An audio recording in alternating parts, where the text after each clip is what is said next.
In today's Entertainment City, Seth Rogen tells us about, well, making probably the raunchiest movie of 2016. But first, here's a celebrity feud I would not want to get in the middle of. Dwayne "The Rock" Johnson versus Vin Diesel.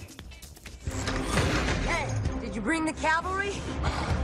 Woman, I am the cavalry. Drama on set. Dwayne "The Rock" Johnson's Fast 8 co-stars are not happy with him, specifically his male co-stars, who are apparently enraged at the actor for calling them candy. But it turns out he might have been directing his tirade at just one person, franchise star Vin Diesel. I don't have friends. Here's the story. On Monday, The Rock shared a Facebook post praising Fast 8's crew and female stars, but then put his male co-stars on blast, saying some conduct themselves as true professionals, while others don't. The Rock didn't name names, so of course everyone is dying to know who he's referring to. Rumor has it that he meant none other than Diesel. Apparently they've been having major ego clashes on set, but met yesterday to bring an end to their bad blood, as it was affecting the last days of filming. Daddy's gotta go to work.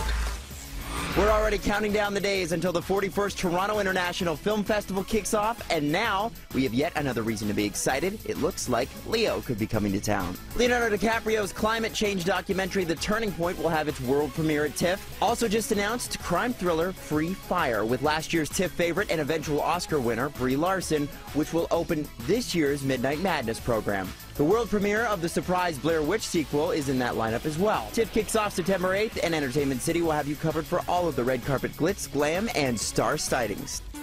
Onto a film that proves animation isn't just for kids. In fact, this movie is definitely just for adults.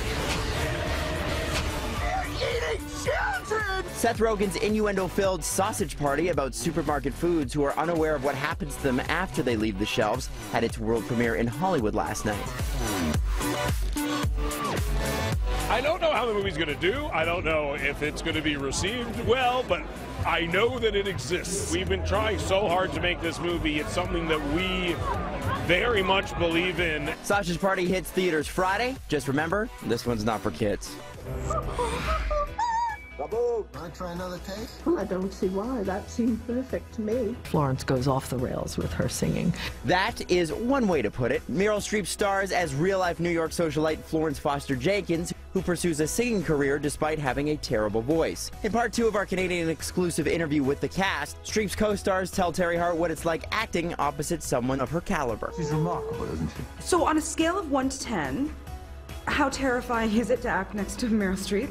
Well, 10. I mean, just flat out 10. I perhaps should have been manlier than that, but, you know, 19 Oscar nominations. Were you terrified? Because Hugh is very public with his level of terror. Oh, he's gone public with it? He's gone public. Yes, I will be the second here to tell you that, yes, Hugh was terrified. No, I was also terrified. Well, I must say, I think you're absolutely ideal. Tune in Friday for more from the film's stars. Today is Tragically Hip Day. Toronto Mayor John Tory is making the declaration just ahead of the iconic Canadian band's first of 3 sold-out shows in the city, which kick off tonight. The band is heading towards the end of their Man Machine Poem Tour, which they embarked on shortly after revealing the devastating news that frontman Gord Downie has terminal brain cancer. The tour wraps up in the Hip's hometown of Kingston, Ontario, August 20th. And as always, get your entertainment news here first in the morning and anytime on Twitter @NCity.